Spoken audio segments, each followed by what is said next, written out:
You know what? I don't know if anything's unfilmable at this point. How many times have we talked about a project where people said, "Oh, this is unfilmable," and then something kind of amazing actually happens? Like, there's almost like that challenge can sometimes actually really drive creativity. Game of Thrones was considered unfilmable. Annihilation, unfilmable. Like, there's been a lot of things that, along the way that have actually been pretty successful. Dune, absolutely. Yeah.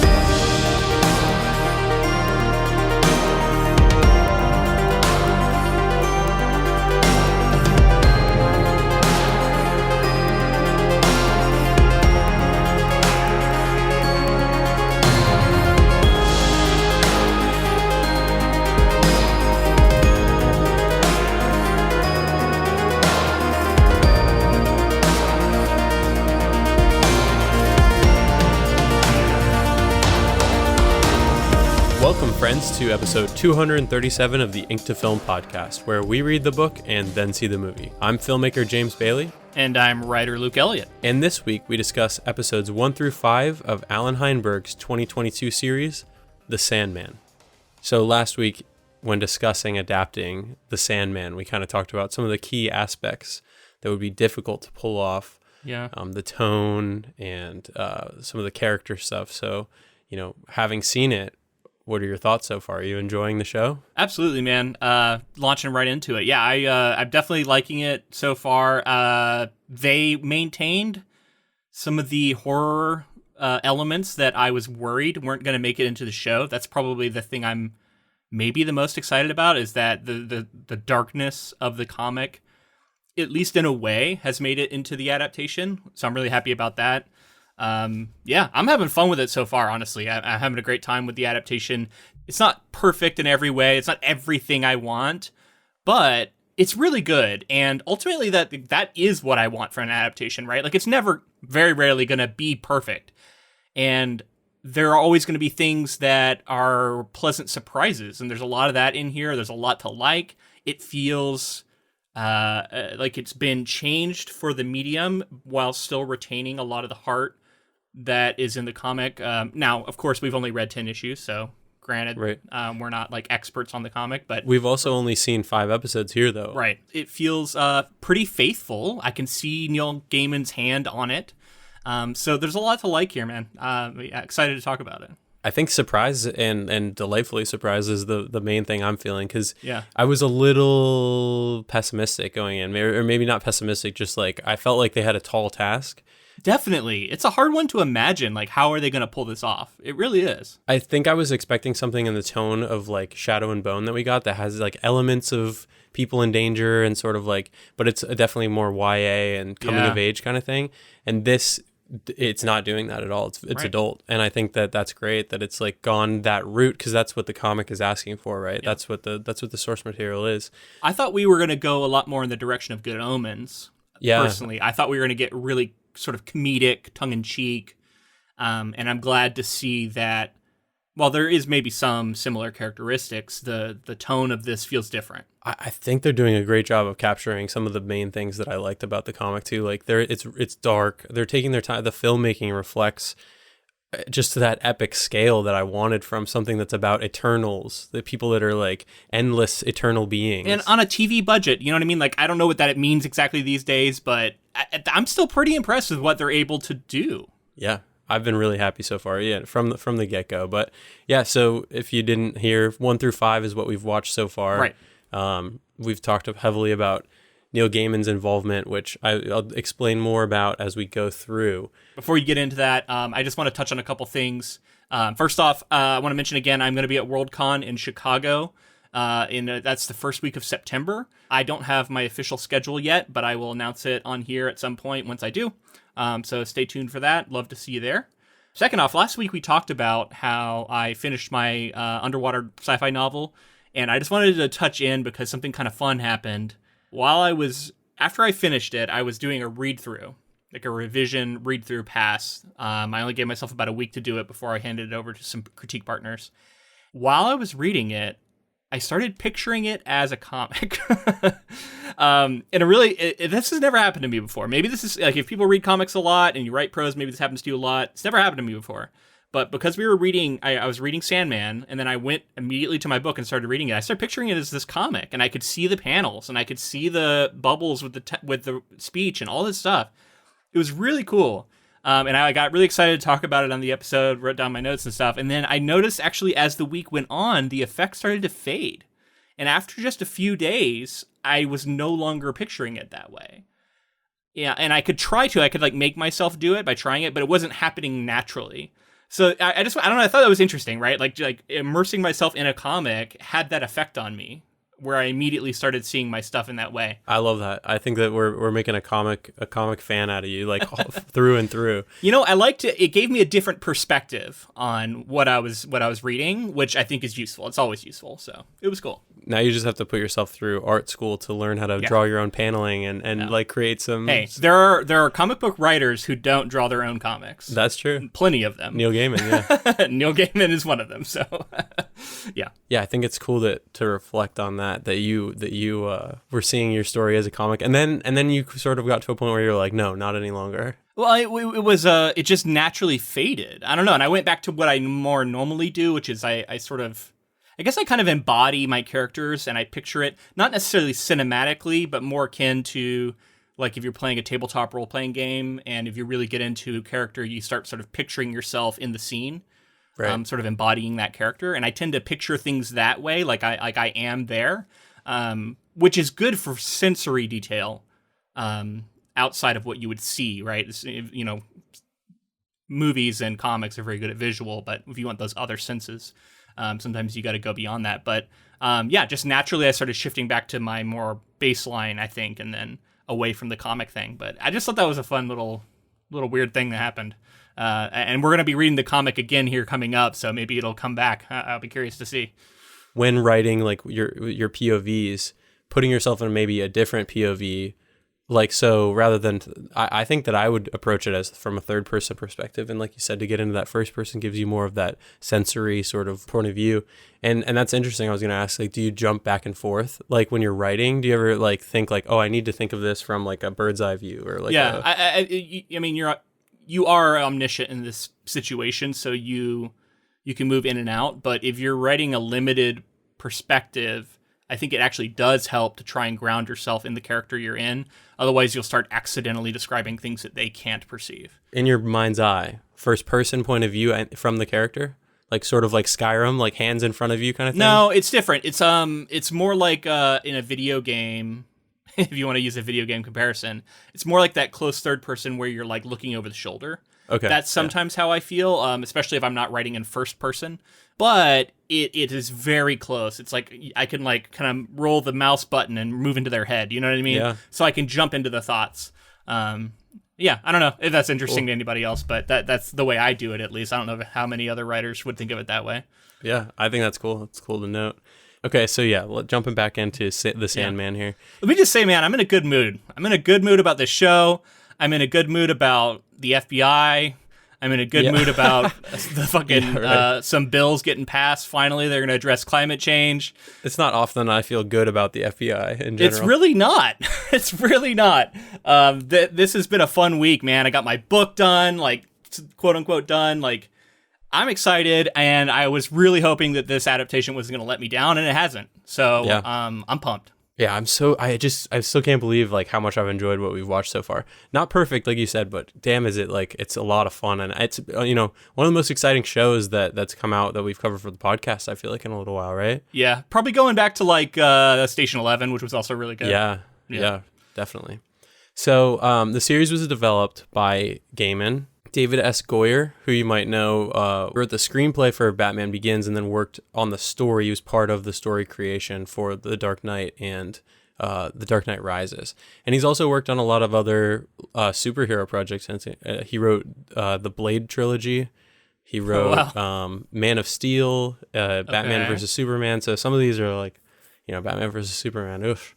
But it's really interesting to see how the DC stuff is threaded in here, like that sort of, because this is a DC property. Yeah. Netflix had to create a deal with DC, and I actually did hear, you talked about budget for TV these days, and I heard that this is like by far the most money that DC's paid for a show so far. Like I think it was shows. a big deal for Netflix. It looks amazing. It's got really high quality visual effects, which I think is a must to get this right. Yeah. And then also Allen Heinberg, who I mentioned is actually the showrunner, came on as well and worked as a screenwriter for Wonder Woman, the Patty Jenkins directed Gal Gadot film. Okay. The first one? The live action. Yeah, the first one. Cool. And then worked on Sex and the City, Gilmore Girls, The OC, Grey's Anatomy. I wonder if that's the David Thewlis connection. It could be. I love a David Thewlis sighting. Yeah, he's great. And he's great in this. And then Allen Heinberg also has written for Marvel Comics. I think he had a run with Young Avengers, and he co-wrote Justice League Crisis of Conscience with Jeff Johns, who's like a big deal at DC. So worked a lot in the comic space, worked a lot in the TV space, and then, blending those two together with Gaiman and Goyer. I think that's just like a perfect match. And it's crazy too, because you mentioned last week, I had no idea sort of the Rocky history, but trying to get this adapted has been a process. It's been a thing. Yeah. I was seeing some of that, but I didn't want to dive too deep into it because I wanted to be able to touch on it this week. Right. So yeah, I'm definitely interested, but like, it seems like he got some people on board who are comic people who've done the adaptation process for other properties, are willing to work with him and capture what made the comic so iconic, which is what you got to do, right? Like it would have been such a disaster to try and take this legendary graphic novel series, legendary comic series, and transform it into a 2-hour, slasher movie or something, which I think I read that one of the suggested adaptations turned it into this like weird horror movie where like Sandman was a bad guy. He's a villain, yeah. A villain. We'll definitely get into some of that stuff. But yeah, you can tell that he sort of waited for the right time. It was going to be a film for a long time. Well, I think Gaiman said like he would rather it never be adapted than see it adapted the wrong way, which is, I gotta give him credit for standing by his guns with that. But I think this is the right time for it to be made. I think if it's made before this, I worry that, like the care wasn't there, or the people he got around him. I think they're also Gaiman fans. I think they understand the source material really well. And like, if you were to have something adapted, that's what you would want, right? Like you would want someone who really understands it, not just somebody who's a great filmmaker necessarily, Right. Now we know that is not always going to lead to the best movie. Sometimes if you sort of kowtow to the author a little too much, that can be a problem. Yeah. But it's a good starting point. You want to have a healthy relationship with the creatives. You want to be, and as an author, you hope that on your side, you're willing to give up some of your control and give up some of your, precious vision, and let somebody else in the room and give you the talents and the skills that they bring to the table and blend those two together. Well, and it's rare that a writer even has say over who they're working with. It is. Yeah, that's a good point. It's very rare. This kind of situation Neil Gaiman's in, or like we've seen Stephen King be in this situation a few times, is starting to happen a little more with like really high profile writers. But this is not typical for Hollywood. Usually you sell your rights and then you... Like, we talked about this with Station 11. Emily St. John Mandel was, like, watching the show as it was coming out to find out if it was good. Like, she wasn't, like, she sold the rights and that was it. Maybe a few text messages with the director here or there. Yeah. Speaking of high-profile writers, I've been hearing a lot of buzz. There's going to be some big announcements, I think, coming out of the Sanderson camp here soon in terms of adaptations. And, like, it seems like he has creative control over some of this stuff. Like, I think he's going to have as big a hand as maybe a Gaiman does in here. Yeah, and we'll see if that's a good thing, Let's see, yeah. Well, I'm excited either way, I think that'd be fun to check out. Yeah, and ultimately I like seeing authors have that sort of power in this situation, because then if it's if it's really bad, it'll unfortunately reflect on authors in general, and then studios will be more hesitant to let them have that sort of control. But it does feel like if it's going to die, I'd rather it die because the author went for their vision and wasn't able to quite achieve it. I think most of the time, like, they understand what the audience is responding well to, and, they can kind of... But do they understand the medium, right? Like, That's I feel true. like I'm the filmmaker talking right now, but, like, authors sometimes, like, yeah, they might understand their books through and through, but they don't always understand what makes a good movie or what makes a good show. That's true. Yeah. Very true. I saw a TikTok that I have to mention. I think I sent it to you. I don't know if you've seen it yet, but Gaiman and George R. Martin were chatting. Have you seen this yet? No, I have not. So Gaiman and George R. Martin were chatting, and this goes back to the days of George R. Martin being an editor. and Sandman came across his desk and he said no to it. and apparently Gaiman always gives him shit, and he's like, I owe Sandman to you, the fact that it's in the form that it is. And so, George R. R. Martin kind of said, he's like, it wasn't my finest moment as an editor, but like, it has ended up where it is today. So I love stories like that, man. Yeah. I mean, on one hand, it's like, it's scary, but on the other hand, it's cool to know that it eventually found the audience. Right. So getting into this development situation, attempts to adapt The Sandman have gone back to the 1990s. Gaiman was that's shortly after it probably finished its run, or maybe was even still ongoing. Still ongoing, maybe even, yeah. Seems like it.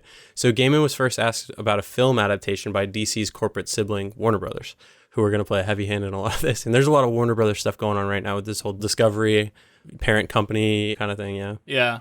It almost seems like we can't get into that because I don't really understand it all, but... It's crazy. I mean, it's a big thing. It seems like we should talk about it, I think. This is a big film thing. So it seems like Discovery is trying to find ways to make Warner Brothers more profitable, and they have found that this $90 million Batgirl film, who tons of people worked on for years and years, they decided to pull the plug on it. And it's basically done, right? Shelf it. No, it's, basically done. Like, it was in heavily post-production, like, it was very close.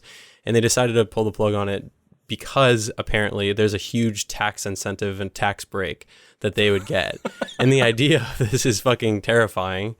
And but yeah, that's sort of where they're at. And people wonder why studios get such a bad rap.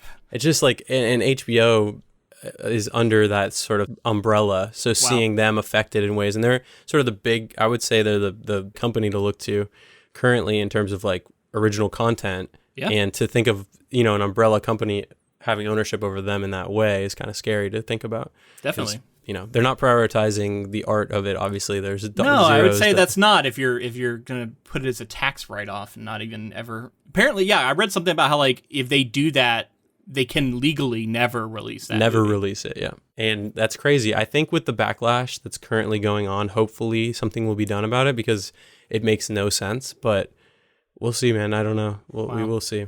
So anyway, Warner Brothers. In 1991, they approached Gaiman and wanted to do a film adaptation, and he was apprehensive of it. The development began in 1996 with Roger Avary attached to direct. Avery is known, I think, best for collaborating with Quentin Tarantino on Pulp Fiction, and then he won Best Original Screenplay for that film. Gaiman said he enjoyed the script, but Avery was fired due to creative issues with an executive producer. So somebody high up didn't agree, and that fell apart. Huh. Following this script, another one was developed in which Gaiman said it was not the worst Sandman script he's ever seen, but it was quite easily the worst he's ever read. So basically the second one was not up to snuff for him. This script, I think, is the one you're talking about. It featured radical differences from the source material, such as Dream being a villain and making him Lucifer Morningstar's brother. Wow. Okay. It's like a Freddy Krueger movie then, right? I guess like so. He's a dream walking villain. Yeah, you're right. I see the connection now, yeah. In 2007, Gaiman remarked that he would rather see no Sandman movie made than a bad Sandman movie. But he added that he felt like the time for a Sandman movie is coming soon. Quote, "We need someone who has the same obsession with the source material as Peter Jackson had with The Lord of the Rings or Sam Raimi with Spider-Man." I mean, that's what all writers want right there. Exactly. Yeah, you want someone who's obsessed. He said that he could see Terry Gilliam directing the adaptation. Quote, "I would always give anything to Terry Gilliam. Forever. So if Terry Gilliam ever wants to do Sandman, then as far as I'm concerned, Terry Gilliam should do Sandman." I don't know if I've seen enough Terry Gilliam films. He did 12 Monkeys, right? Yeah, Brazil. Gilliam. And I did really like 12 Monkeys a lot. Time Bandits. So maybe I could see it. Yeah, I think you'd like, he makes weird, fun movies, so yeah. I think you'd be into his stuff. So eventually David S. Goyer comes into the picture. He pitched the Sandman adaptation to Warner Brothers in 2013, and by February of 2014, he was set to produce the film alongside Joseph Gordon-Levitt and Gaiman. Warner Brothers planned for Joseph Gordon-Levitt to star and possibly direct.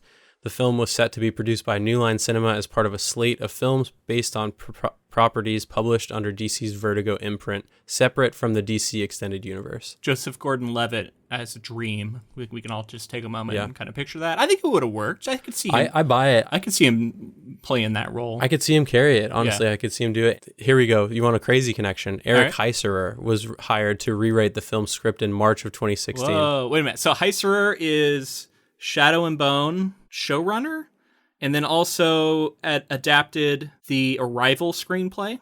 Yep, you nailed it. Nice. Yeah, that interesting. So that guy was going to. What was he going to do? He was going to work on the screenplay? He was, yeah, and his background at that time was in horror, like A Nightmare on Elm Street, Final Destination, and he wrote the screenplay for the Thing remake, the 2011 Thing prequel kind of film. We covered that on a bonus episode. Yeah, because I remember we talked about him. He had this background like in horror.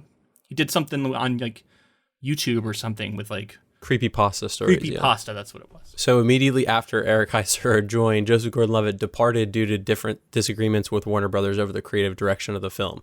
The following November, Heiserer turned in his draft but departed, stating that the project should be an HBO series instead of a film. Quote, I came to the conclusion the best version of this property exists as an HBO series or limited series, not as a feature film, not even as a trilogy. The structure of the feature film really doesn't mesh with it.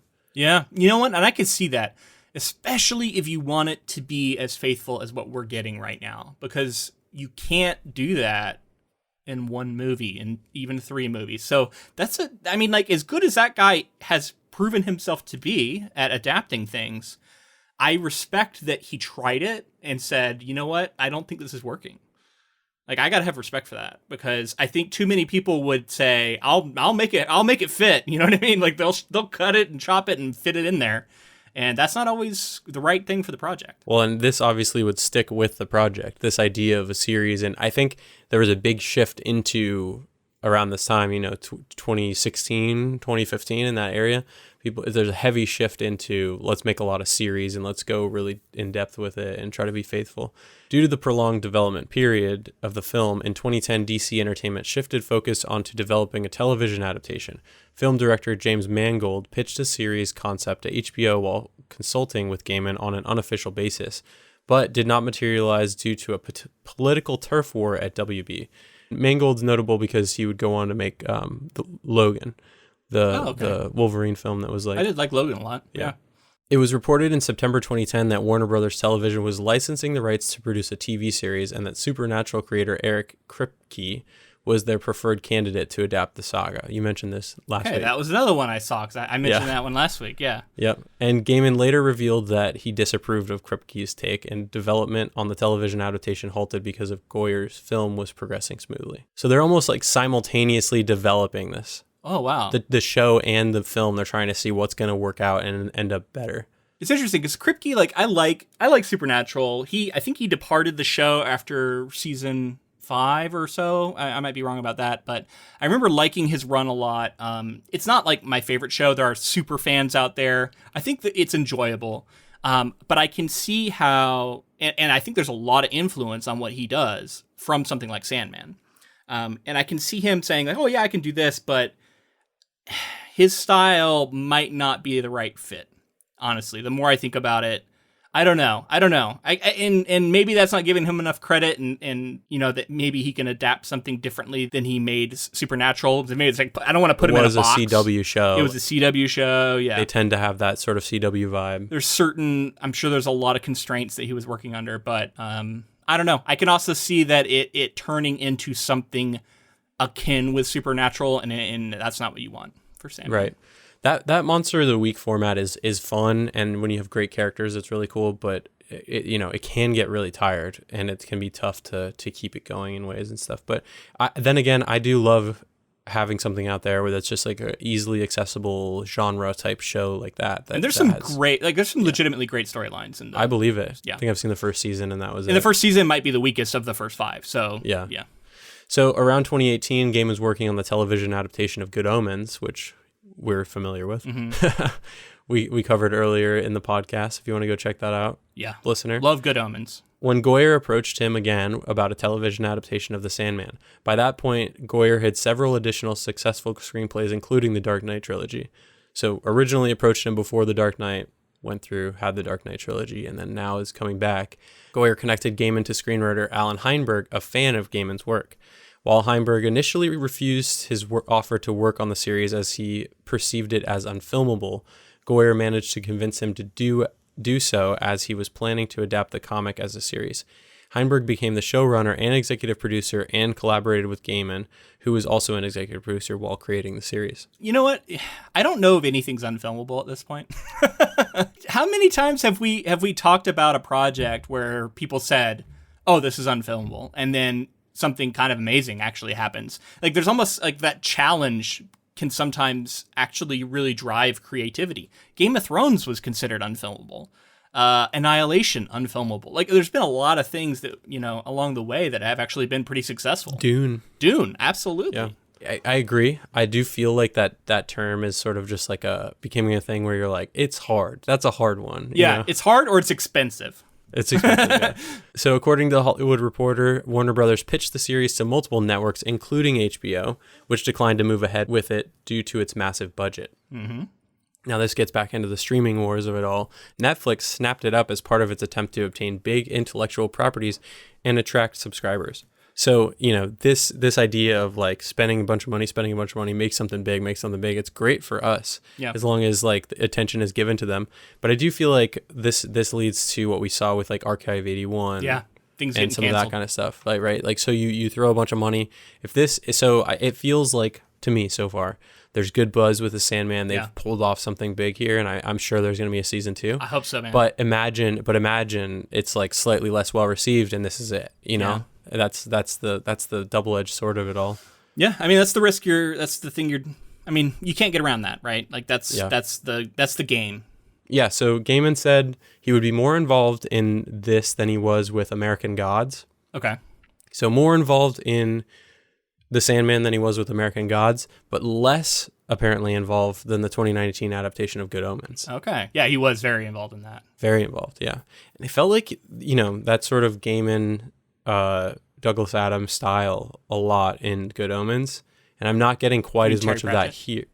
No, but that sort of vibe. Terry Pratchett was the one who worked on Good Omens, but they were sort of in the same vein as like the comedy of a Douglas Adams. I see. Yes, I agree. I just wanted to make sure like people didn't think you mixed those two up. Right. Thank you. I'm sure people would have thought that I did.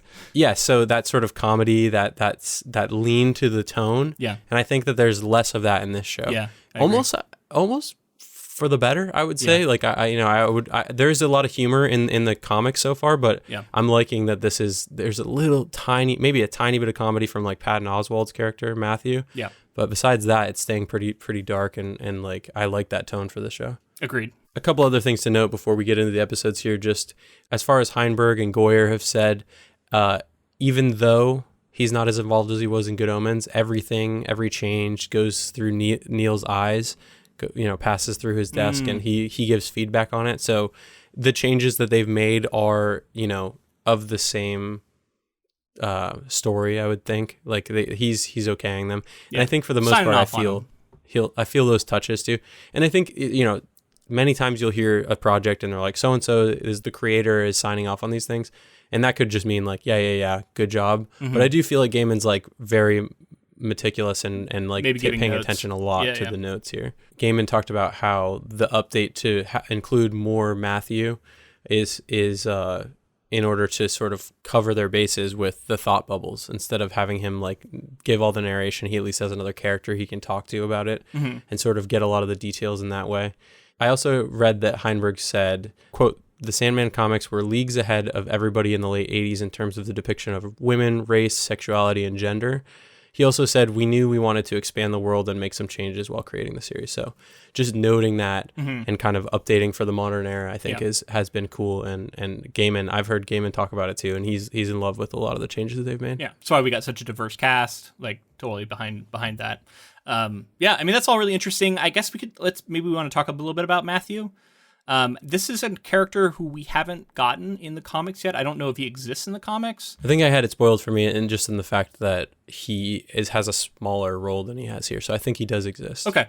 Yeah, we haven't got to him yet. So yeah, I wasn't sure if it was a show edition only. Patton Oswalt voiced. I like Patton Oswalt. He's funny. Yeah. I'm not sure about this edition. I'm still on the fence about it. Yeah, I can see that. There are moments where I get it. Like, I get what it's doing. It is doing a lot of that. Like, there's a lot of storytelling going on in the thought bubbles of the comics that you don't have if Dream's just walking by himself, stoic. You know what I mean? Like, you don't know what's going on. Whereas you got Patton Oswalt there with him, talking to him, making him interact and explain things for someone who doesn't understand, which is what we are as an audience, right? So you kind of need something like that. He is also a little bit like of a cartoony sidekick, comic relief type character. And that can work. Like, there's a reason those characters work, but if it's very on the nose, sometimes like I can see it so clearly that that's what they're doing that it bothers me a little bit. So I don't know. I'm on the fence about him. How do you feel about Matthew? I agree. I can definitely see what you're talking about. I think that what we're experiencing is the accelerated timeline for a character like this. I think you have this moody character in Dream, and then you build it up in the comics, and I can totally see at some point needing to break that with splicing in this comic relief and sort of fleshing out the world in this way. And I think that could work really well. It was just so quick in the show. It was like within 2 or 3 episodes. We had barely gotten to know Dream yeah. as his serious, moody self. Yeah. Right. So I can definitely see it kind of being too much too soon. Yeah. I don't know. I don't even know if I would say that, but that's its failure. That's its failure state. And I'm a little concerned going forward that we could be sliding in that territory, but I'm withholding judgment a little bit. Yeah, I would say that I think I enjoyed it for what it was, but I do notice that without an addition like that, you can get sort of more of what I've experienced so far with the Sandman, which is like much more dark and moody and like I could see this being a factor later, but so far my experience with Sandman has been dark, and this is sort of cutting a lot of comedy in pretty quickly.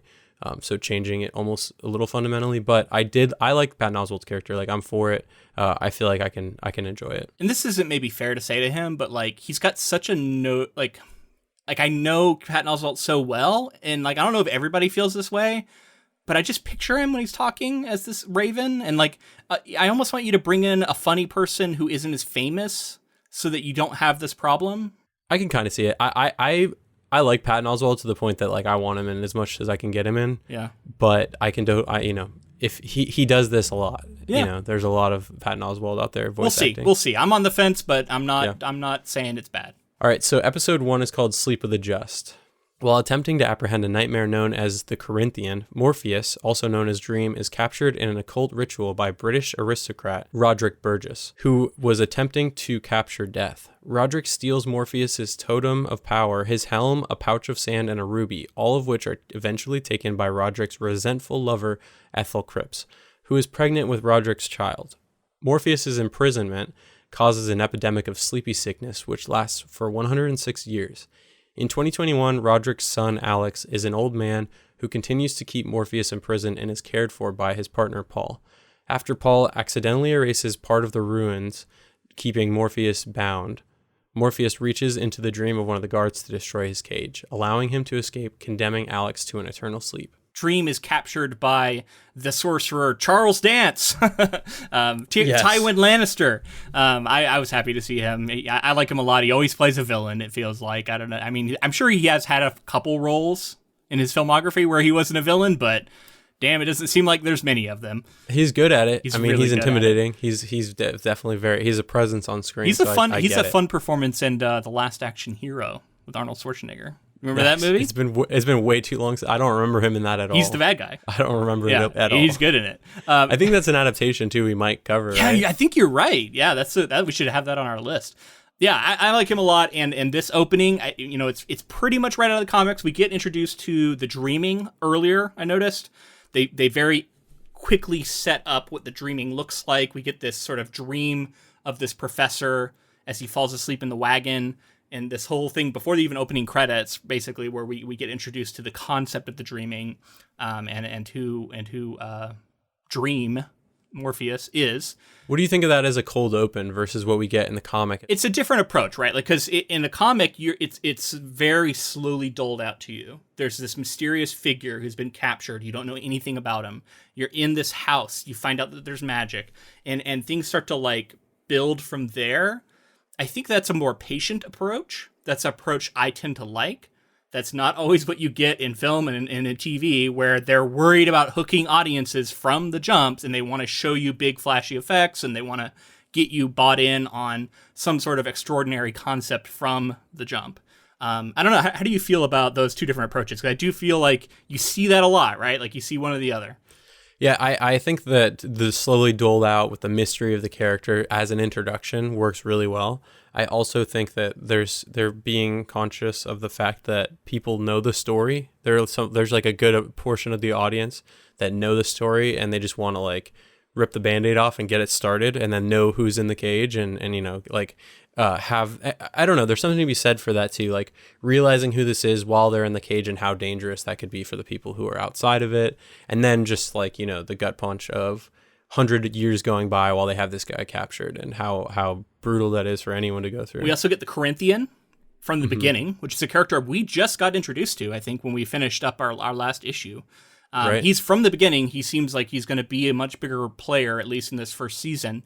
And yeah, so we see him doing his stuff. We learn more about the Burgess family and the son. There's this whole story that plays out with him that actually culminates in him shooting this raven, which wasn't in the comic, this named raven.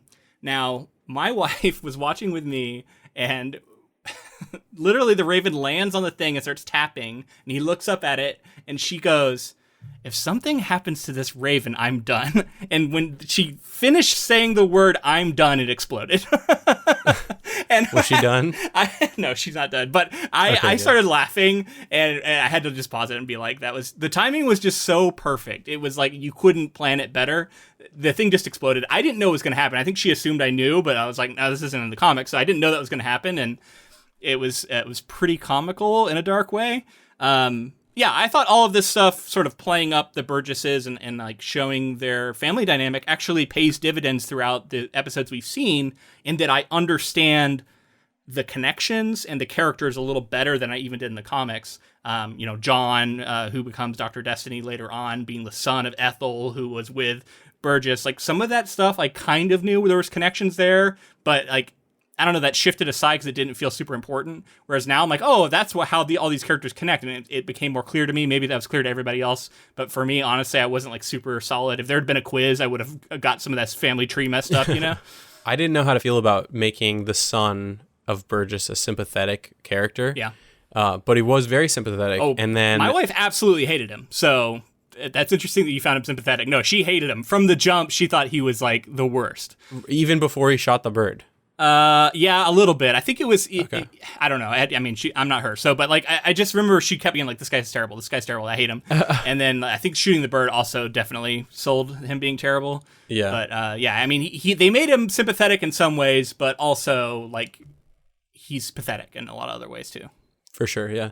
The building out of a character, because I thought in the comic it sort of just jumps ahead and he's old. We see him and he's like, you know, has a conversation or so. Also, like, there is a naked man in this orb in the floor, and like what this gay person is responding to from childhood growing all the way up in that, and like I just thought like there was like kind of even a connection there, like a little bit, like the reaching out and some of that stuff, and like almost like making dreams seem desirable early on is what I would say too. You know what I mean? To everyone, to all people, you know, I found to be interesting because we found in the first few issues, like I said, he's kind of drawn in the comic. He's drawn in a strange way.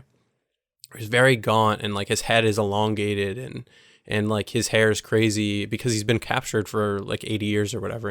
And that's like his body sort of like just changing. I mean, I will say Tom Sturridge looked fucking skinny in these scenes. He looked like he had not eaten in a month. So He definitely pulled that off. I mean, so I guess this opens up just in general thoughts on Dream, thoughts on Tom Sturridge playing Dream. This is a incredibly difficult role, I think, because what makes Sandman so cool in the comics is his otherworldliness, the fact that he isn't endless and he is not a human. And the comic does a lot of fun things to remind us of that, where it's like you talk about where like his face will change, his eyes will change, his cloak will change, the way he's drawn will shift. And you kind of get the sense that he's not completely bound to his body.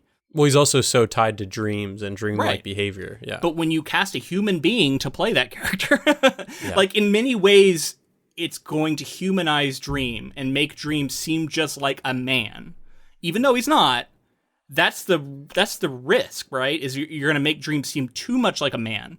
And I think they've done a pretty good job with that, because that's a really hard thing, honestly, to keep him feeling bigger than that, bigger than life, bigger than mortals, and not just feel like another superhero who is a human who's got superpowers. He's not a human with superpowers, and I think that's important to remember. Yeah, but to your point, I definitely felt like he was much more human in the series so far. Like I've felt, it's and impossible. I think he has to be, because you cast a human being to play him, right? And the attraction, again, like many characters are attracted to Dream in more subtle ways, I would say. In the comics or in the show? In the show. Okay. I think that's a cool place to have Dream because... Goth icon, man. That in addition to the fact that he's also an embodiment of dreams and what people, he's not Desire, so we don't know about that endless very much yet. Right. But he is a dream and dreamy, and the idea, something. I think he's, and there's something to be said about, maybe this is going to reveal something about me and my dreams, but like, to me, like. Is this awakening something in me right now? Here we go. To me, there's something different between like desire and dream desire, because like often dream desire is like sort of, you can't fulfill it. Like, I don't know. It's like unattainable. And yeah, so like the fact that he is desirable yet somehow unattainable actually kind of makes sense for a dream. Yeah. And again, Constantine or Constantine, we get a version Constantine, yeah. I'd never heard that pronunciation before, but maybe that's like the British way of doing it. I'm sure it is, yeah. We get there's definitely an attraction there as well. Well, we're not there yet. I have a lot to say about Constantine. So we heard the name of Unity as like, we see these snapshots of people who've fallen into this slumber because Dream has been captured. Yeah. Do you think we'll come back around to Unity? Absolutely, I think we will. Yeah, I think so too.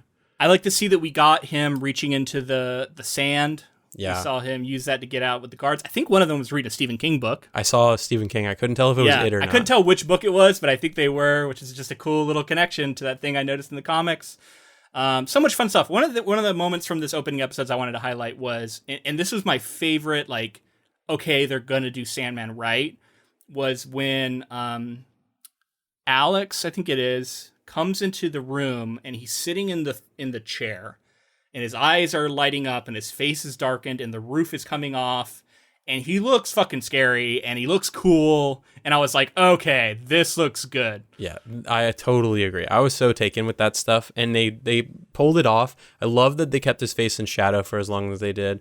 The glimmer in the eye, they did really well with that. And to get that much light in someone's eye like that, the lights has to be really intense, and it just looked so good and so cool. And I was like, man, are we gonna like maintain this for the whole series? And we'll see. I don't think we will. Yeah, I mean, he's very human in a lot of things, and he is in the comics too, somewhat, but I think you're just going to get more of that in the show. You just kind of have to. I think that Paul, who is the son's partner, I believe that's his name, he definitely like lets Dream out on purpose, right? There's sort of a look back, like a whoopsie. Yeah, sort of like which in the comic, I think it was just an accident.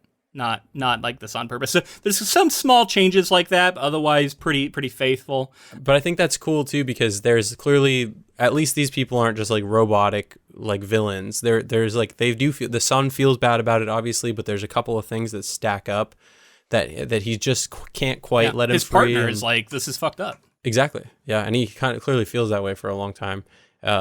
Yeah, I think they really did a good job of pulling this first episode off, and it sells a lot, especially because most of it can't be from Dream's point of view.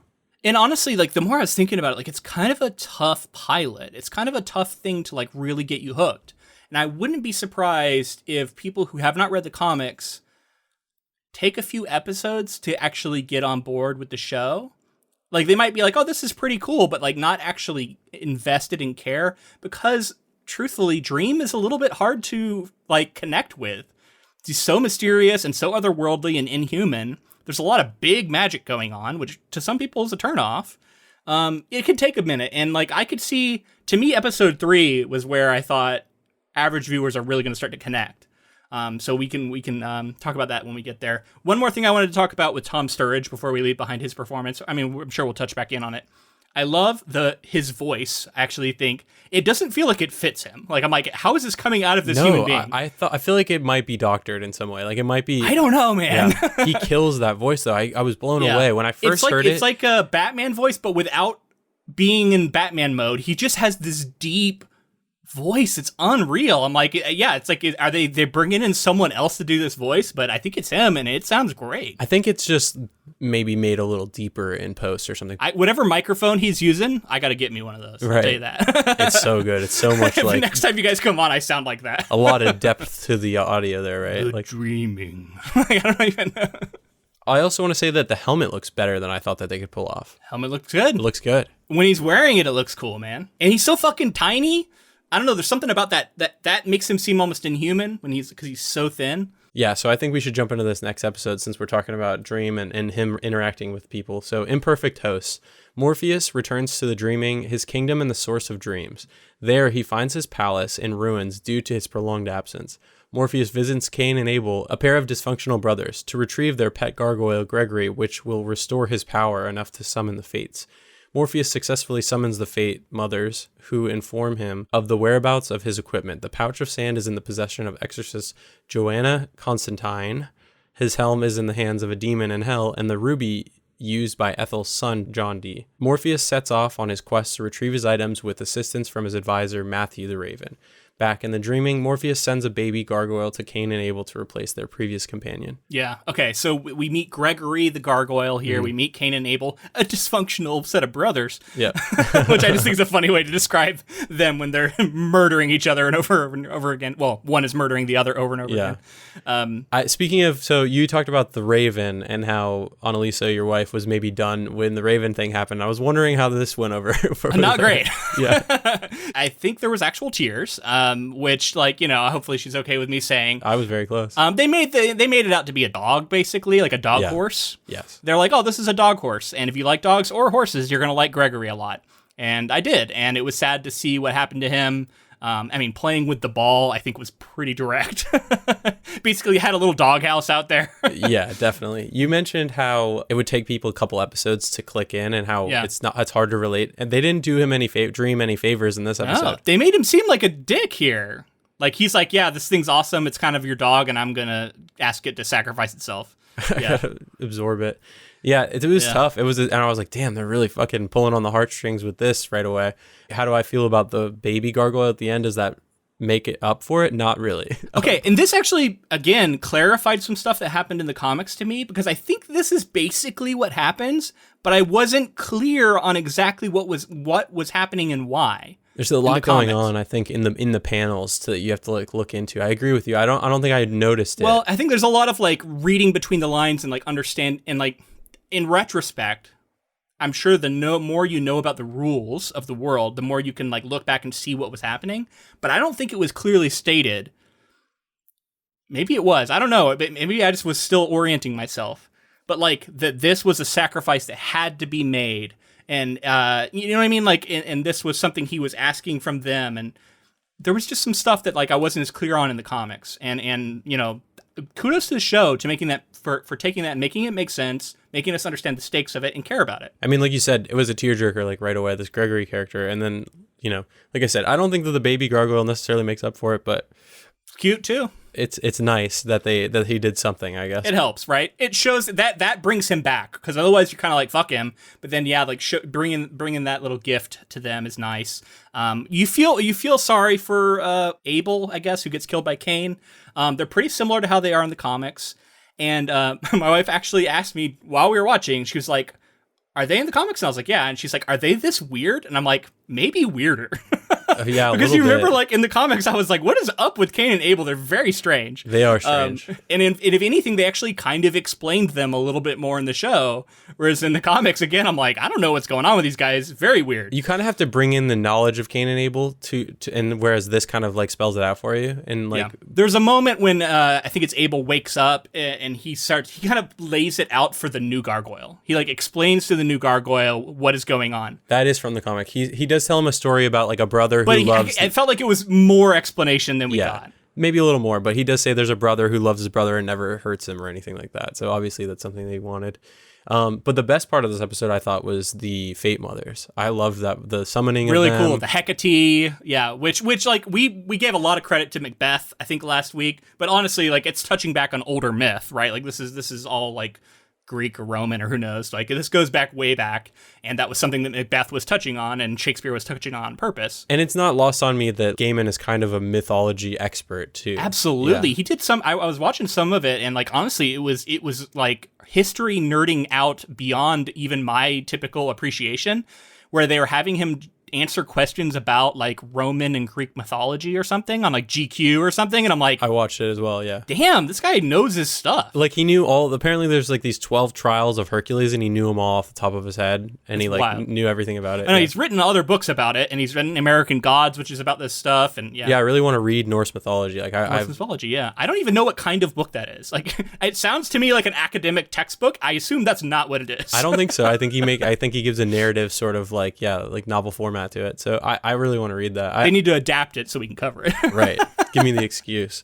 I thought the Hecate stuff worked really well. I think the editing was doing a lot of heavy lifting. Did you notice that they did my thing I talked about? Yeah, the snake. They did it with the snake instead, but like they did the thing where like one started eating it and then it went around to each one and they were all eating it. It was cool. I felt like the editing did a lot of heavy lifting in this part too. I was like, damn, that's when I felt like we were in safe hands too. I was like watching them cut back and forth and the disorienting look of all three of them sort of all being the same being, and like just the environments I'm starting to buy a lot more, and the way that like the way he like drops all that stuff in the water, right? Isn't that how he kind of summons them? Or no, at one point he like drops stuff in the water, gets pulled in. I don't even know if that's this episode. He gets different things, elements from other people's dreams. He gets the crossroads. The crossroads, because you have to meet him at a crossroads, and he gets something. I can't remember all the things he gets, but he goes to multiple people's different dreams. There was like a film fan. Oh, it was a noose. It was a noose from a film, like an English film fan, Japanese film fan, I think. That's what. Yeah, it was cool. I think some of those details are in the comic. I wanted to shout out the river that he like falls into to go to talk to them, and we see it again, I think, at the end of the episode when he walks down into it. It's cool. I don't remember that in the comic. I'm sure it is in there at some point, but they really made a big deal out of it here. It looked great. I thought this was some of the best effects I'd seen. Big fan. Some of the effects that at times are a little tougher is some of his castle. And that's like, I know how hard, like I can imagine. I can't imagine. All I know is I know enough to know how hard it would be to make that look real. And like, it looks really good, but you can kind of tell it's not real, right? You know what I mean? Like there's just like, it's because it's so fantastic. The design is so otherworldly. It's really hard to sell that. And yet it is still a building. So like we know what buildings look like. So it's really hard like when they're in this building. And I don't know, to me it always kind of looks like. And the decision making just comes down to like how much of the money of the budget do you want to put into actually making this? And it's not a problem. It's not a huge part of any of the, it's like a thing that needs to be there, but it's not like the biggest plot point. And I don't care. Like ultimately if everything else is good, I don't care about that. And everything else is good enough to where I don't care. I think it's good enough to where you can, if you suspend disbelief and you're enjoying the show, it doesn't matter for sure. Yeah, if you're not looking at it, you're not picking at it, you're fine. That's what people are going for too. But I did think that the interior, some of the rooms look awesome. Like some of the sets that they built, whatever that is, I thought that it looks really cool, especially where it's like sort of like a throne room and everything's like shattered in there. Up close to the throne is always cool. Which, by the way, we didn't talk about Lucien. Lucien has been changed here. I like this version of the character. The role has been sort of clarified to me. For some reason, I find this version more trustworthy than Lucien in the book. Maybe I should trust Lucien in the book more. I don't know, but for whatever reason, I was like, what is up with this character? Seems like sort of your Alfred Pennyworth sort of character for sure that we can trust. I feel like I trust both, but I like this version for sure. So episode 3 is called Dream a Little Dream of Me. Morpheus tracks down Constantine, asking for the return of his pouch. However, Constantine remembers that she left it at her ex-girlfriend's apartment. They team up to track down the girlfriend whose home has been warped by the abuse of the powder. Constantine exercises to cure the girlfriend of her addiction, but is left distraught when Morpheus is reluctant to help her pass. Seeing Constantine's guilt, Morpheus finally agrees to put her ex-girlfriend to rest before departing. Meanwhile, Ethel, whose life has been prolonged by a protection amulet, travels to an institution in Buffalo, New York, to visit John, who has a dark obsession with Morpheus's ruby. She passes the protection amulet to John, immediately ages and dies. John then uses the amulet's power to escape the institution. I think this is the episode that's going to get people bought into this show. Multiple reasons. We did see a flash of Joanna Constantine. We see a flash of Lupin from Harry Potter, of David Thewlis. Yeah, John D. As John here.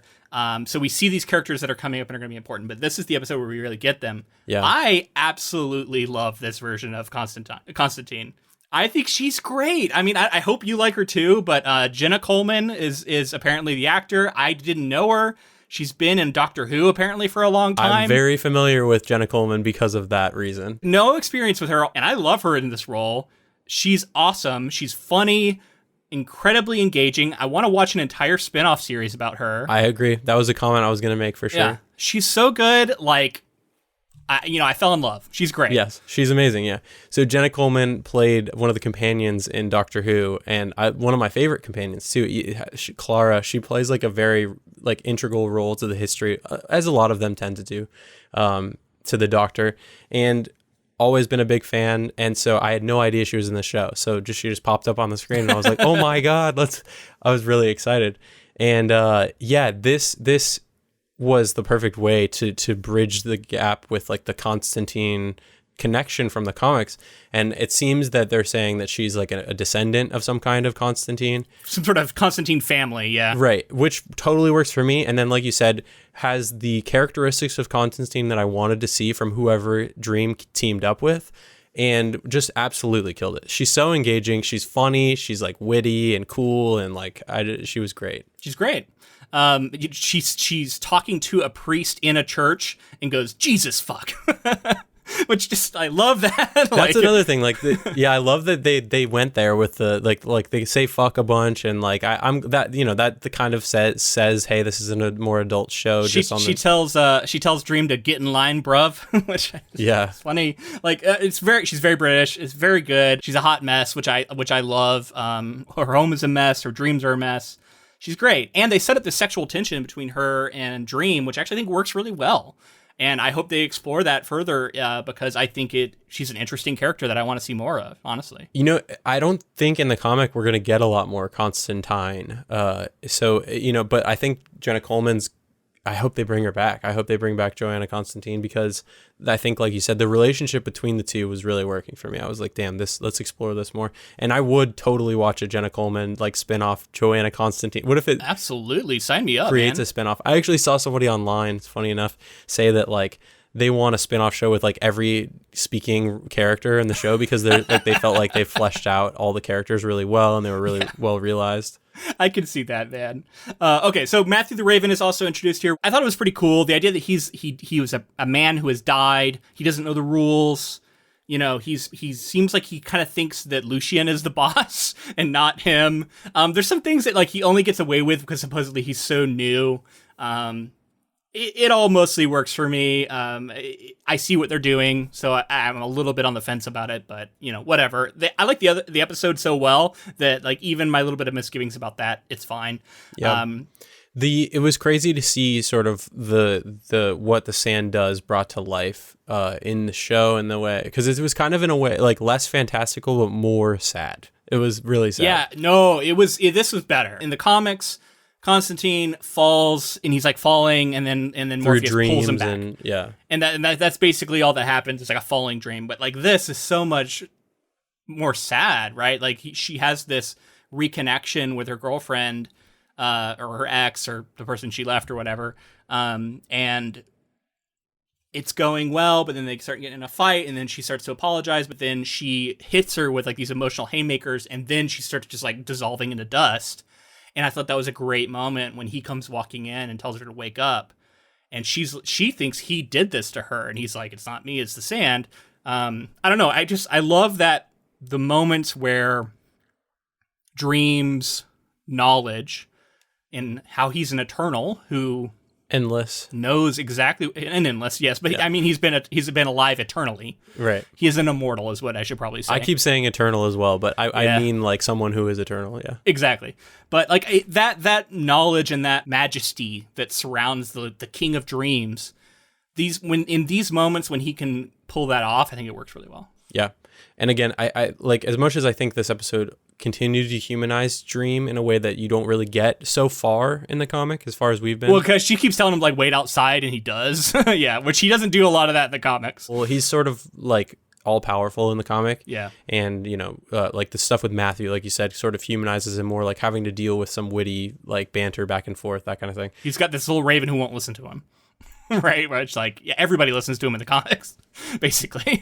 And so like they fight a demon that like comes out and during this like wedding. There's this whole thing with like, is it one of the royals? She thinks it's a princess, but then it's actually the guy she's gonna get married to.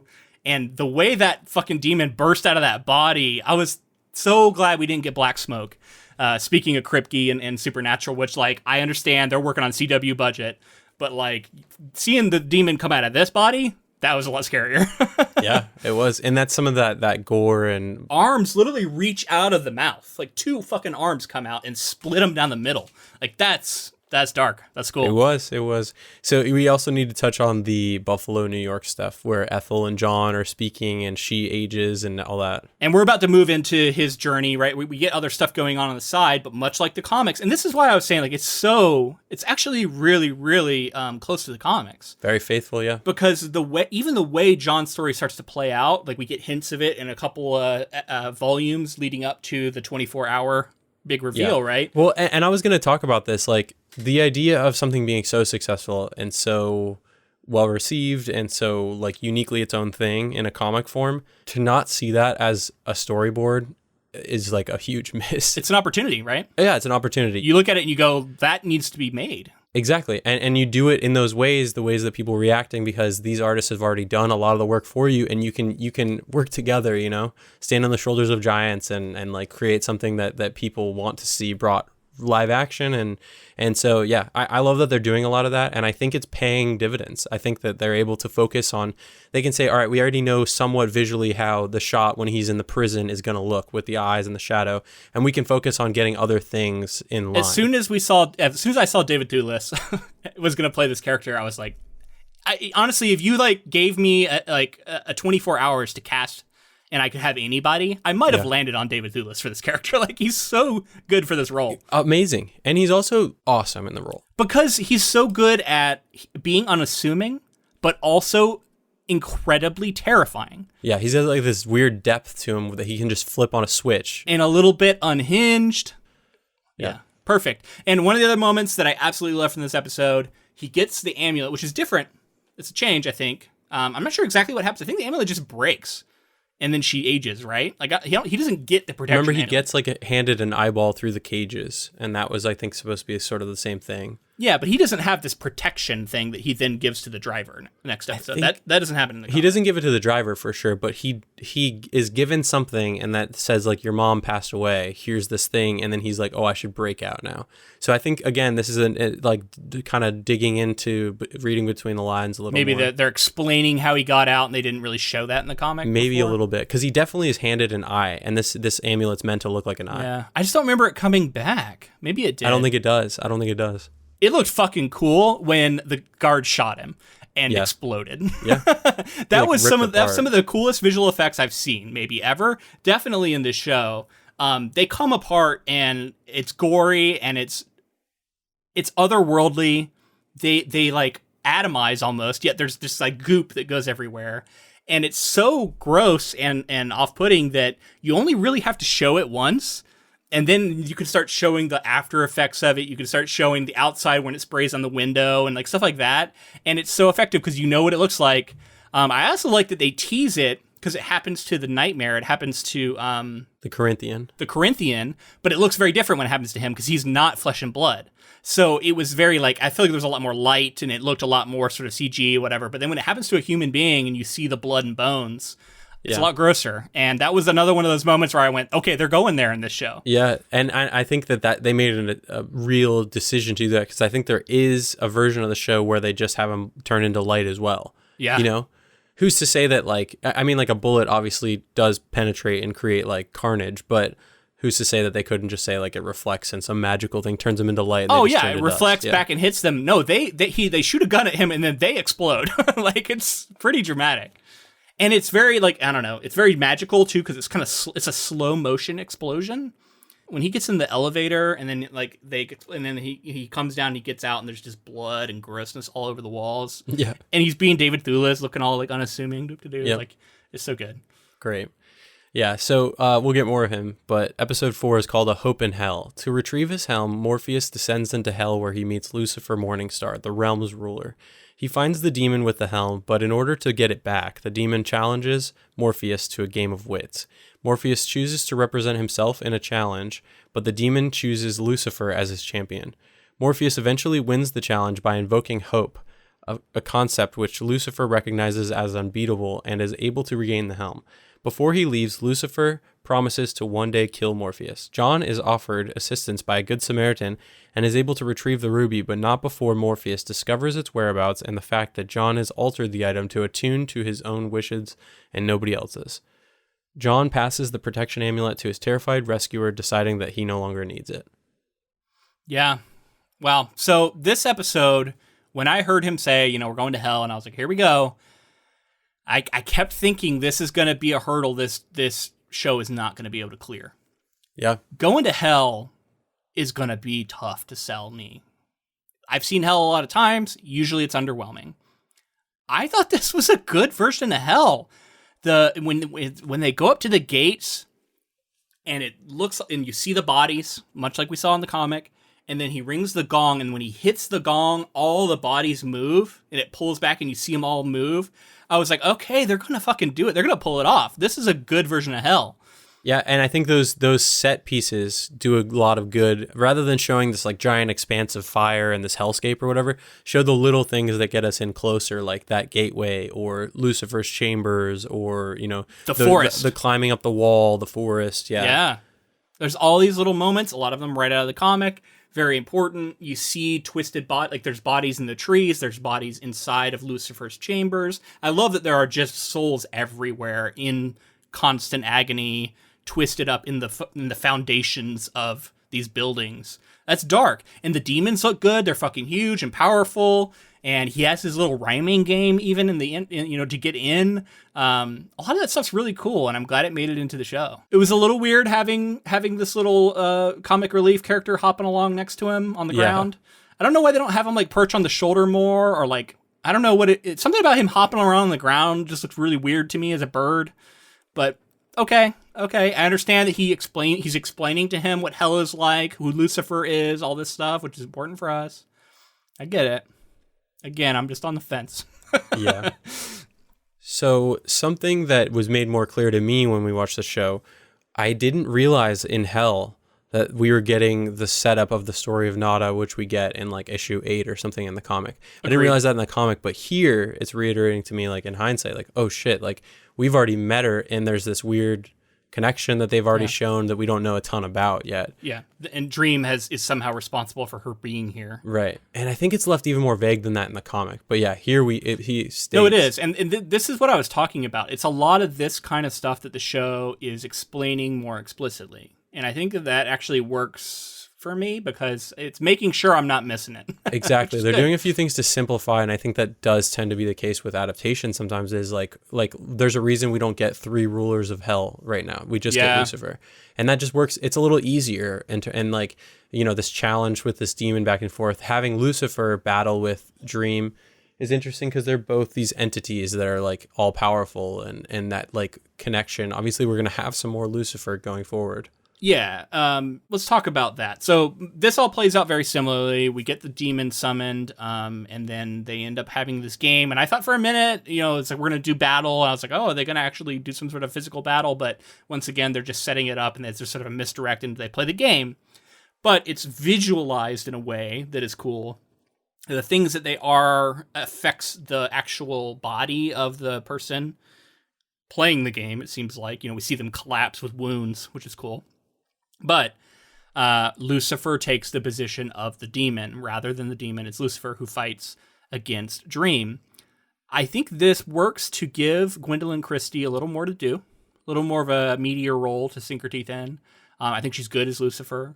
I like her as Lucifer, by the way, a lot. I think she can pull it off. And I'm confident that we're getting more of her before the series is over. I hope so. And the only thing I was leading up to is my one caveat is that seeing Lucifer lose to Dream in this game, to me, is a little bit risky because it does take away a little bit of the power of Lucifer that you've established. Now that can be regained, but I think now you've set up Lucifer as someone that Dream is already bested. And he does kind of best Lucifer at the end, regardless, in the comic and here, just by saying, Lucifer says you're not allowed to leave, and then Dream outsmarts Lucifer and says, I am, because what is hell without the damned being able to dream of heaven? Something like that. Exactly. Yeah. So I think that, do I agree with you? Yes, because I do think that this is a heavier loss that Lucifer takes rather than the sort of statement and you're not actually. He just beats some demon. Right. Basically. And then he says I'm leaving. Yeah. And then she's like, no, you're not. And he's like, actually I am. So that's not, it's more of a verbal back and forth, but technically was. And it seemed like Lucifer was kind of okay with it. Ultimately, yeah, sure, I'll let you go, The threat is still there, I'll kill you one day. Or this threat might even be a little more on the nose than the one that we get in the comic. Yeah. I think it wasn't as clear to me that Lucifer was like, I'm going to fucking kill you. Yeah, because I thought they did a really good job setting up Lucifer to be, more powerful than him. He tells a lot of the stories behind him, as he was previously one of the most beautiful angels in all of heaven. And all this stuff is really cool. It's good background, and it builds up Lucifer. But then seeing Lucifer bested, I don't know, in front of the entire collection of demons, they just all saw Lucifer lose. I don't know. It just felt a little weird to me. It was like, I can see it. Yeah. Yeah. I do think that it's different. There may be some combat battling going on in the future that might be different, but I thought that we had established sort of that Lucifer was less powerful than these Endless, as far as we know. Yeah, that's true. And in the comics, I think they said something. Maybe that's them trying to help with the problem that they've created, because they're trying to say, no, he's actually even older and maybe more powerful, and only the creator is more powerful than Lucifer, which is interesting because I don't remember the creator ever being mentioned in the comic at all. So, yeah, neither do I, actually. Now that you mention it. Yeah. I overall really like this Hell episode, though. I think they pulled it off. Yeah, it was cool, and like I said, Hell is a hard thing to pull off, and it looks good. So we see John with this Good Samaritan and their interactions. I thought this was great, man. I thought it was awesome. He's very threatening and scary. He keeps doling out I was in prison for murder, and all these things are slowly given to this Good Samaritan. And she's freaking out. She goes in this gas station and tries to get help, and then again we get this sort of exploding person trying to shoot John. It all worked really well for me, but I was surprised at the end that he didn't kill her. Yeah, so I had that, that's, I think, the most interesting change here at the end of this episode is he goes in, Dream has collapsed, he gets back his amulet, comes back out to the car, he walks up to her the same spot he does in the comic to shoot her, and they know that all the comic book readers are waiting for her to die. And so I think this was directly playing with that expectation here. This was we're going to give you what you think you're going to get, and then we're going to change it. And he gives her the amulet instead, and he says nothing can harm you. I think importantly here, she hasn't lied to him. She doesn't, she is a very truthful person. She says she thinks lying is the worst thing you can do, and this seems very, very important to John Burgess, at least in the show. There is a couple things, though. It makes it seem like she does lie to her kids. She doesn't answer that question, I don't think. And then she kind of lies when she goes when she goes in the store, she's trying to she doesn't actually need gas. Right. So there was some lying, but I don't know. Nothing real big, and maybe nothing he really realizes. Anyway, it seems like he actually likes her. He gives her this amulet and walks away, and she lives.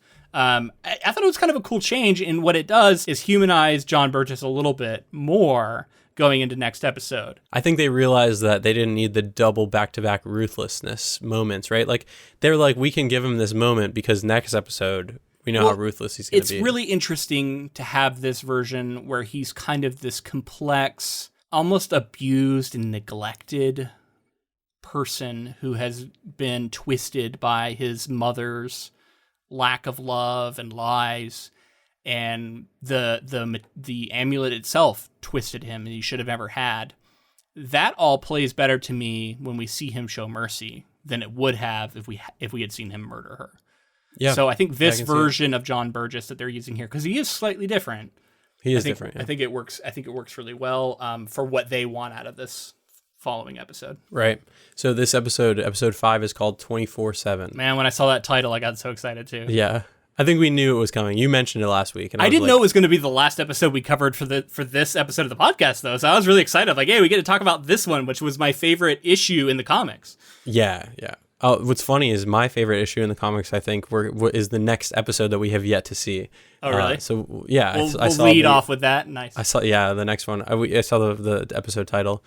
Did you, at the I couldn't believe they did this. I didn't watch it. I got out just in time. But at the end of the first episode, they're like, on this season of the Sandman, and they started this preview of I didn't watch it. I got out of there. Backed out immediately. I got out of there. Why do that? Why would you do that? I think it's because kind of what I was saying. I honestly think the pilot to this episode is a little bit of a tough pill to swallow for some people, and I think they wanted to do everything they could to entice you to keep watching. Yeah. I think you're probably right. Focus groups probably said as much or something, something. Yeah. Well, it's the same reason that they put a mini trailer in front of the trailer you're about to watch on YouTube, which I fucking hate.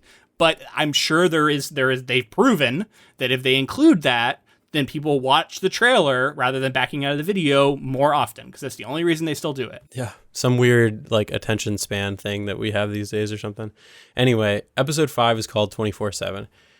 John, now in possession of the ruby, takes refuge in a local diner. There, he uses the ruby's power to prevent the patrons and staff, and the world at large shown via the television, from being able to lie, eventually driving them to murder each other or commit suicide. Morpheus arrives and transports John to the realm of dreams, where John appears to use the ruby's power to defeat Morpheus. Crushing the ruby in his hand, John exults in his victory, before Morpheus reveals himself and tells him that by destroying the ruby, its power was released back into its true master, Morpheus. Taking pity on John, Morpheus returns him to the institution, seemingly in a state of long-term sleep. Elsewhere, Morpheus' sibling, Desire, plots against him. What an episode, man. I really liked this one. I don't actually know that it was my favorite, though. I really liked episode 3 a ton with Constantine, which we've already talked about, but this episode was very, very good. It is a great culmination. It's David Thewlis just, doing his thing. It's a bottle episode for the most part, which I'm a sucker for, a good bottle episode. We get a bunch of new characters we've never met before, and they each have their own little short story that plays out over the course of the episode. It's a very clever thing to do.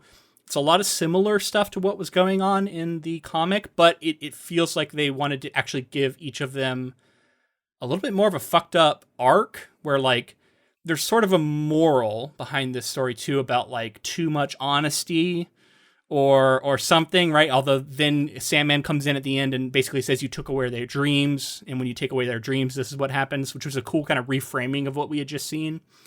I really liked it. It was a twist on what happened, but the heart of him being in this diner and basically torturing these people for his own amusement is still there, still very fucked up. And if anything, they made me feel much worse for the people than I even did in the comic. Yeah.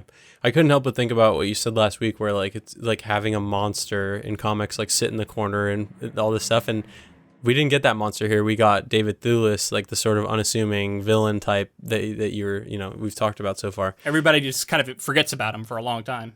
Which makes sense because he's not a goblin-looking creature the comic character. Yeah. I thought it was awesome. Like you said, cool bottle episode. I think they did good to flesh out the characters. I think they had interesting there's this guy who wants a job, and then the CEO's there and all this other stuff. But he also leans into some of the things in dreams, the more animalistic nature of humans and stuff, whether it's violence or sex or, just like telling lies and truths and things like that.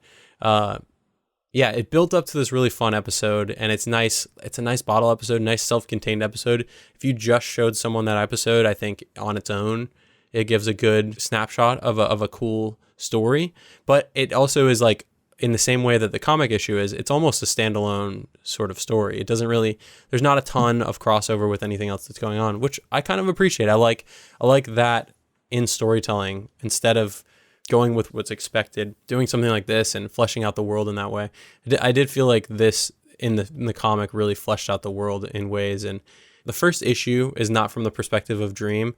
And I think these sort of stories from the comic and here as well, because they're adapting it so faithfully, show that like that's not Sandman doesn't have to be in every episode. And I think that it can still be solid storytelling and really cool vehicle for different kinds of stories that you can tell. Yeah, I mean, he shows up at the end, but you're right. For the most part, he's gone. So I really liked what they did with a lot of these little stories. I like our main sort of character for this episode is honestly the waitress Betty. I don't remember how to say it. Yeah, Bet maybe. Anyway, she's a writer. She's right out of the comic in some ways. Yet she's got these interpersonal relationships. She's set up somebody who's in there. She tells lies in some ways, but they're like lies of kindness, and he sort of exposes that, but she's also seemingly sort of afraid. And it's like at first there's like he's like giving them the strength to like say their truth, but then it goes beyond that, and it becomes like this cautionary tale about like too much truth or too much if you strip away all consideration about other people and you only care about yourself, and you sort of pursue things selfishly, like the id, right? If the id becomes everything, then of course that turns really bad. There's a lot of sex, a lot of violence. And it to me it's like almost like classic storytelling. It's this is a thing that you see time and again, and it's done really well here, and it all plays out in this little diner. Very cool, honestly. I think there's only two minor criticisms I would have of this episode. One would be I didn't need to see the glowing ruby as much as I did. Right. I knew that the ruby was behind it, but man, did they want to keep showing that thing in his hand glowing just so you were sure. I will cop to the fact that I liked that they did the ruby thing, and then they did this thing in a lot of shots where clearly the glow of the ruby wasn't at play, but because the sort of power of the ruby was at play, there would be like red highlights and reflections on people's shoulders and things in the scene that love that is the way to do it. It was when they kept showing his hand. They kept showing his hand, and he'd be like grasping it and like squeezing it, and I'm like, man, I get it, man. I know he's using the ruby. And then the other thing is, I didn't think that they did a great job of establishing that this was far-reaching beyond the diner. Because in the comics, it's like affecting the world. And at the end of the episode, we see Sandman walking in the street and there's like fire and stuff. And they're talking about like, are people going to be okay after this? So I'm like, I guess it did affect the world, but I wasn't seeing a lot of evidence in that outside of some like storm systems and then talking about the pandas and all of that. Like, I wasn't seeing a lot of evidence of people losing their minds and attacking each other, and there was all this death. Like, I wasn't seeing that in this version. So I wonder if they thought for some reason they needed to like back off of that a little bit, because it felt like they were trying to portray that was going on, but also not really put it on screen. So I'm not sure what happened there, but I was a little bit unclear about that. It was like, oh, I guess they are going with that, because I thought they were going to keep it a little more contained than they did. I think it was just the TV, and they didn't cut away for the sake of a bottle episode. But you could have had more in the news. That's the easy way to do it. They kept setting up the news. They could have had reports are coming in of, planes crashing and people attacking each other. And like, you have news stories about it, and they didn't do any of that. All they had was like the storms and the pandas. And that was it. I don't remember much more going on with the news. It feels to me like it was there and they cut it out or something. Yeah. I feel like it was more clear to me. Maybe there's more that I'm forgetting right now, but yeah, I mean, I see what you're getting at, especially if we knew going in that there was also going to be stuff going on in the outside world. So maybe for people who didn't, it would be tougher to pick up on. And some of the darkest stuff from the comic makes it in by the end. Now in the comic, there's a lot. It feels like he plays with them a lot more. Like they become his toys, and he plays with them for 24 hours. And we see a lot of different shit that he puts them through. Here, it's like basically one major thing shifts into one other major thing, and then it's over. They kill themselves or die. But we do see that the hammer, the nail through the hand. We see some limbs getting chopped off, people getting stabbed and stuff. So like some of that's in there, and the stabbing of the own eyes happens. Hecate shows up. Yeah, the Hecate thing, was that in the comics? I didn't remember. I think it might be the whole thing where like they won't tell him his future. That actually I think is in the comics.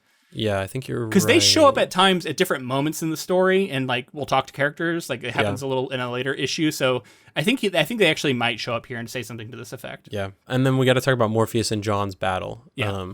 Which was not, so for me, it was not as crazy as it was in the comic, which it was something that I really liked. They're like sort of like jumping through dreams, and it was a lot. And here I think they, budgetary reasons and just for the sake of what the story they're telling, it was a little smaller scale. I do like that Dream really fucked with him with this nightmare. Yeah. And his like mom, and then he sees that his mom shaking a baby in a cradle, which is pretty brutal. Like he was having like a bad nightmare, and then he realizes it's a dream, which is similar to what goes on in the comic, but I thought actually more effective here.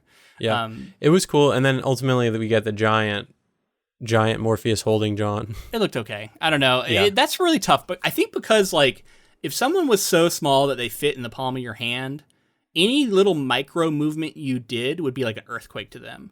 So it's always really tough for me when you see a hand and someone's standing on it and they're perfectly still. Well, it's Dream. He can do anything. It's in a dream. He's Dream. It plays off, but there's some disconnect in my mind. Like when I see someone just standing there and I'm like, I don't know. It just not quite right. Like they should be a little more unsteady.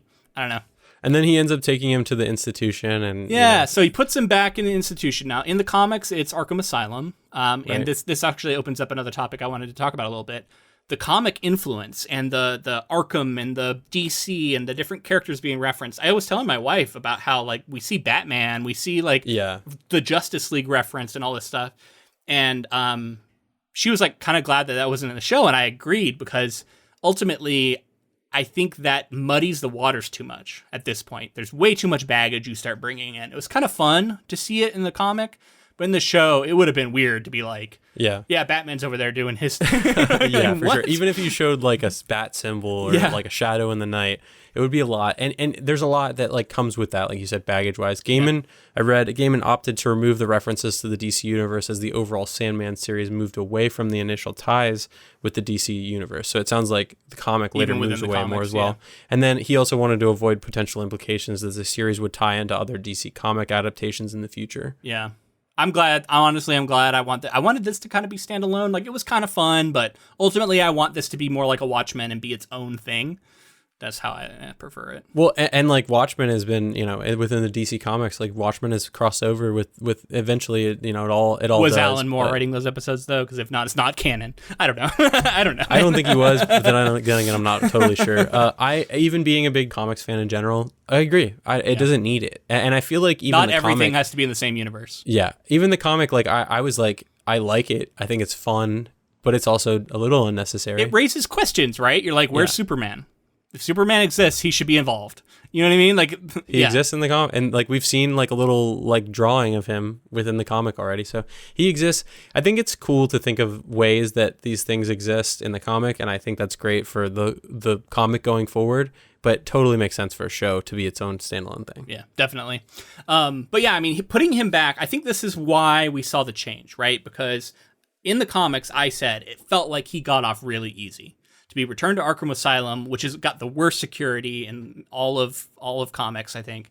And he's like, yeah, this is fate worse than death. It's like, I'll be out again in another issue when I need to come back, which may very well happen. I don't know. Maybe we'll see John Burgess come back.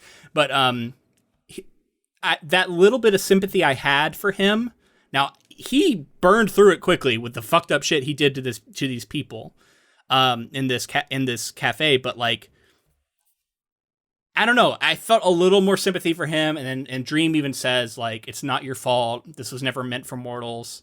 This is something your mother did to you." Stuff like that. It makes me feel a little bit sorry for him, and then the fact that he gets put back in prison. Oh, we actually didn't talk about, because my comparison in the comic was that, and what he did to Alex was so dark, and felt almost more like almost of an overreaction. Whereas what he does here is, I think he just says, like, you're going to eternally sleep. We don't hear about eternal waking, which is what he curses him with in the comic. So I was it felt like we haven't seen him really take vengeance on anybody yet, honestly. I wonder if they're saving that, or if maybe they want to change that side of Sandman. I mean, it's interesting to think of Neil Gaiman over the course of like a 70-issue run or whatever, how that character develops and changes too, and how giving a second crack at it, like to give it new life to new viewers and people who are not familiar, maybe he wants to sort of set the character up in a different space. I don't know. Well, it's also subtle changes to characters. Like Alex, they made Alex a little bit more, like, he's not much of a character. Like, he's just shitty in the comics for the most part. Whereas, like, you kind of feel sorry for him a little bit because he had this shitty dad that didn't love him and treated him like crap. And yeah, he made a mistake by not letting him out, but he was terrified to do so. So, like, you kind of understand it. So, like, I feel like with those little shifts, they were like, well, it'd probably be pretty shitty for him to, like, really cursed this guy, so we better back off of it a little bit with this eternal sleeping rather than this like non-stop waking up from nightmare thing that keeps happening. I just hope that like they still are able to represent the power going forward. And that's going to be that's what I was going to move to next. Now that we're basically wrapping up, we do see Desire introduced at the end of this episode, which I'm excited to see. We don't know much about Desire on either end though, on comics or show. Don't know anything about Desire. Haven't seen him do a lot yet in the actual comics. So. I mean, I'm intrigued because I want to know about all of these Endless. That's the thing I'm most excited about. Really excited to see Death. I thought we were going to see Death, in these early episodes, but I guess that you said that maybe that's next episode. So waiting for the introduction of Death. That's something we got in the comics, but haven't got yet in the show. Excited about that. If you're a show only viewer, I guess look forward to that. But so expectations going forward, I think it'd be fun to talk about with the caveat of we've read some stuff that goes a little bit past this, but for the most part, not really, other than maybe some of the stuff with Death. Like, what do you see, maybe even both comics and show? Where is this going? What's going to be the next big bad now that John Burgess has been defeated? Is it the Corinthian? Yeah, I think that it's pretty clear that it is. Really? Especially with the comic and then the show. I kind of don't think it is. I think the Corinthian is a little bit of a red herring bad guy. I think he is going to be in the comic or in the movie or in the both, show? Honestly. I could very well be wrong, but I feel like he is going to be a stepping stone bad guy to somebody else. And I think we're going to see one of the Endless. Maybe it's Desire. Desire, probably. Or maybe Lucifer comes back. I don't know. We're going to see one of the Endless or one of these other major players start to take a more central role as a central antagonist. Well, I think that is the end. I think that's long-term storytelling. We only have 5 more episodes, and this section of the comics that we've gotten so far, we're only going to the end of Dollhouse or whatever this sort of run is called. How do you feel about the Corinthian? Because to me, he is not as interesting as John Burgess as a bad guy. He's just a nightmare. Like he's just a bad force of energy. Like I don't feel like he has enough juice to him as far not as like power, but like as storytelling wise to be compelling as a major foe. I feel like he's been kept on the sidelines. We don't know enough about him, especially in the comic. Like I have no idea what to expect really. But I do think that, like, in terms of a threat going forward, maybe not the big bad, but a threat going forward, he's clearly been set up for that in both. He's going to be the main focus of an issue of one of the issues, one of the episodes going forward, for sure. Whether or not that's the final big arc of this run, I think it's clear that Desire is being set up as an antagonist. Maybe Desire will be. I like the idea of like a tricky like.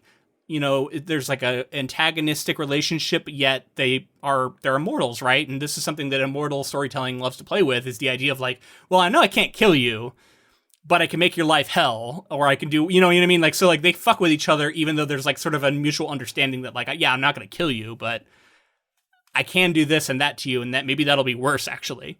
I think Desire had something to do with the Nada stuff in the comics. Yes, yeah, that was implied. Yeah, so I think that we'll get more of that in the show coming up here soon, I assume. Yeah, and that's like a fate worse than death is having to deal with like a lover who's Now, that's what I keep coming back to, man. So in the comics, there's another character we haven't been introduced yet, who it feels like they're maybe setting up as a potential love interest for Dream. I'm wondering, could we see that get shifted or rolled into Joanna Constantine in some way?